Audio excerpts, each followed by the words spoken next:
What's up, buddy people, and welcome back to my channel. So I want to start off by forewarning you that I am sick today, so I do sound nasally and congested, and I don't feel very well. But today was a day off, and I have a lot of videos that I've been wanting to film. I've had like a sudden surge of video ideas, and you gotta start somewhere, so why the heck not? But today's video is another dupes video where we test out some potential dupes with their higher-end counterparts. Let's just go ahead and go over what we're gonna be trying to dupe today. So I have the Huda Beauty Smoky Obsessions palette. In my last video, my last dupes video, I talked about the Warm Brown Obsessions palette, and I told you guys in that one that I have a dupe for several Obsessions palettes from Huda. So this is what we're talking about next. It's just a very nice, like, cool tone, silvery, like, this puts me in mind of prom or wedding makeup. So yeah, we're gonna be using that one today, and I actually haven't used that one yet. I'm also gonna try to find a dupe for the NARS Laguna bronzer. I haven't tried this one yet, so I'm not sure how close the dupe is going to be, but we shall see. And then in my last dupes video, I talked about the Tarte Timeless Smoothing Primer. This is one that Tati raves about all the time. And in that one, I compared it to the Catrice, what was it called? Prime and Refine, like, or Poreless Refiner. I don't know what it was. The one in the jar. And at the end of that video, I realized that I have another product that could be even more similar to this one than that one was. So we're going to be testing that out today. And then the Too Faced Better Than Sex Mascara. There's literally a dupe from every brand, but I have one that you may not have heard of yet. But I'm going to do this video a little bit differently than I usually do. Usually when I compare eyeshadow palettes, I talk about every single eyeshadow that I use and give a commentary of each one. And I feel like that gets very long-winded and just very boring really fast. So I'm just going to kind of show you what I'm using and then kind of reconvene at the end of the eyeshadow look. So my right side will be my high-end side, and then left will be the dupe side. So I will be doing the Huda palette on this side. And to dupe the Huda palette, I have the Prism Makeup Supreme Seductress palette. So this is from Juno & Company. This is $12. I talked about this palette in my last dupes video. So in that video, I used this side. So they have these separated, basically, like, each side is a Huda dupe. So yeah, this side was the Warm Brown Obsessions, and this side is the Smoky Obsessions. So just to give you a size comparison, here is the Huda palette and here's the Prism palette. So yeah, Huda palette's $27, Prism palette is $12. So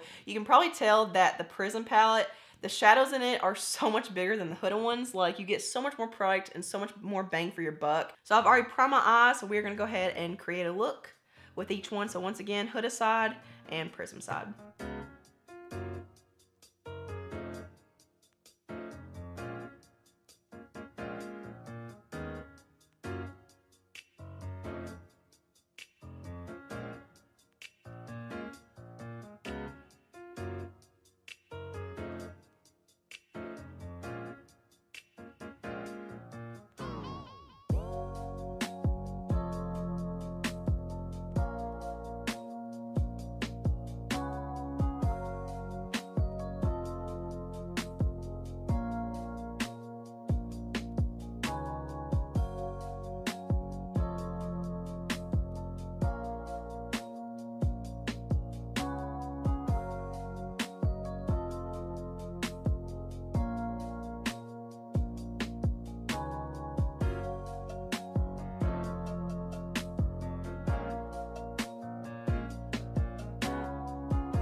Alright guys, so here's the eyeshadow, and hopefully you could tell throughout this process that the shadow formulations of these are so extremely similar. Like the differences are so minor. But I do want to point out that I do like the Huda palettes. Like I feel like the formulation is top notch, and I've heard mixed reviews about the Huda palettes in general, but I have no problems with them. I feel like they're all really pigmented and soft and just really rich and just super easy to work with. But I will say the biggest difference that I see is in the matte shadows. So in the Prism palette, the mattes are a lot more richly pigmented. They are very soft and they're super buttery and they're still easy to work with, but you do have to be more careful and mindful of how much you get on your brush. And I will say there was a tad bit of a difference between that second shade that I used and also the first shade that I used. It's this one right here in the Prism palette, and then this one right here in the Huda palette. This is kind of hard, I'm sorry.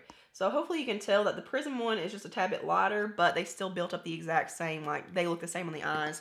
And then with that first shade I used, that light tan shade, the Huda shadow was just a tad bit lighter. I had to go back in later on and build it up more to get it symmetrical to the other side, because this one started off a little bit more, like I said, pigmented, and therefore it kind of ends up being a little bit darker. So not a big deal. Also, I feel like the black shadow in the Huda palette was a little bit more rich, so I didn't have to build it up as much. It did take me a little bit longer to build up the black shadow on the Prism side to make it look like liner, but in the end, they look the same. For $12 and for the amount of product you get in here and the fact that you get two different sides of different, tones and stuff, you can't beat it. So I am deeming these dupes. Next up, we're gonna be trying to find a dupe for the Too Faced Better Than Sex Mascara, and I'm pretty confident in this one. I actually feel like the dupe is better, but this is one that is so overhyped and so popular. I did try it a long time ago and wasn't too impressed back then either. When I first tried it, I felt like it did give more volume and fullness and less length, but it smudged and it flaked on me all throughout the day. And I've heard so many people say that as well. Like I've heard so many people say it flakes on them, but they just keep going back to it.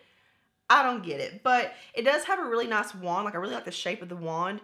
It's just really nice and thick and full, and it has like an hourglass shape, so I feel like it really does a good job like hugging the lashes. So I'll be testing it side by side with the Covergirl Exhibitionist mascara. So it does have a similar hourglass shape too, but it's not as like fluffy and full. Like it's more narrow and like confined, I guess you could say.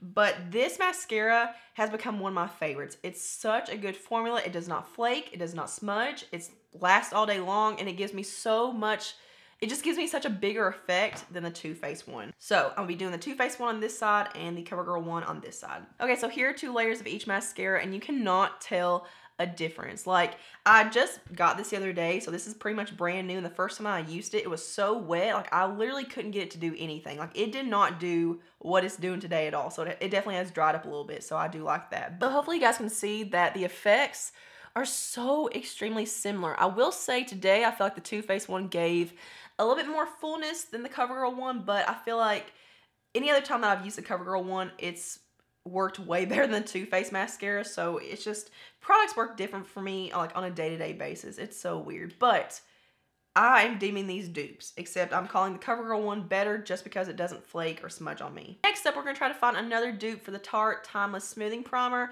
with the brand new Catrice Prime and Fine Poreless Blur Primer. It just says Goodbye Pores on here. So this is like $7 or $8 at Ulta, and this is $34, $35, $29, something like that. So I'm going to put the Tarte on this side, and here's what it looks like. It just comes in a jar, and it's a very thick, whipped, moussey texture, and I feel like it really does a good job at blurring the pores and just kind of mattifying the skin in a very like soft focus effect way. Now going into the Goodbye Pores Primer from Catrice. This one is a slight different texture. Like this one, where it is in a tube, is more liquidy, obviously.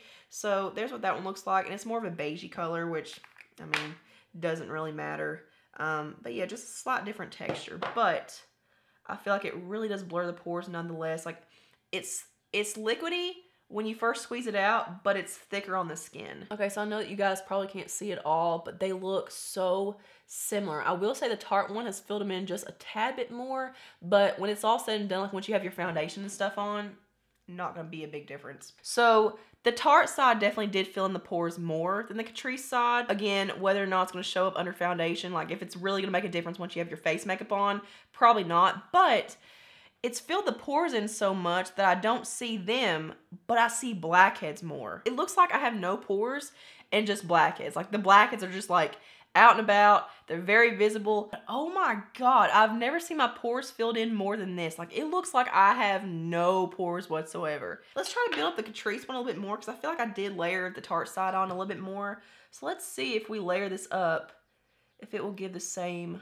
effect. Okay, so I guess the trick is to apply thin layers and layer it maybe like 2 or 3 times, because when I layer it and kind of let the first layer dry a little bit, the difference is crazy. Okay, so I'm dipping these dupes as well. Like, this is the closest dupe that I found to the Tarte one. I'm gonna go ahead and go off camera and put on some foundation just to have a base for the bronzers, and I'll be right back. Alright guys, so I'm back with some foundation and lipstick on, and then I also finished up my lower lash line just to kind of complete the look. But if you're wondering what I'm wearing, I have the JCat Beauty Aqua Assurance Compact Foundation. This is just a powder foundation.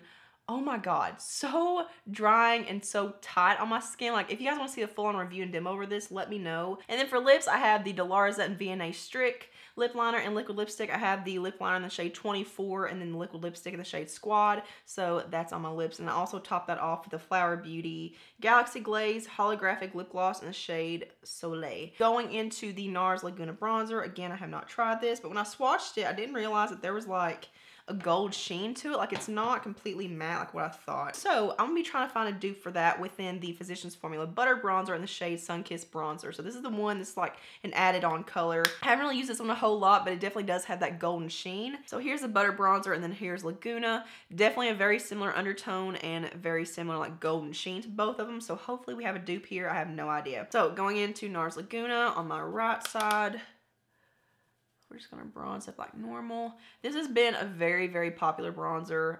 It's kind of died down a little bit within the past few years because there's so many other bronzers on the market now.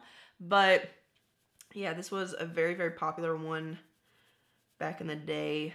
So definitely more of a soft, kind of sheer formula that you can build up. I could definitely see this being kind of muddy. Like, I almost feel like the golden sheen is a little bit too much. I don't know if it's worth the money or the hype. So I'm gonna wipe off my brush and go in with the Physicians Formula Butter Bronzer, and I love this formula. Haven't really used it in a whole lot though. I just kind of got it when I was on sale one day. But we're gonna do the exact same thing on the other side. Okay, so the Butter Bronzer definitely built up better than NARS Laguna. I feel like it's just more pigmented right off the bat.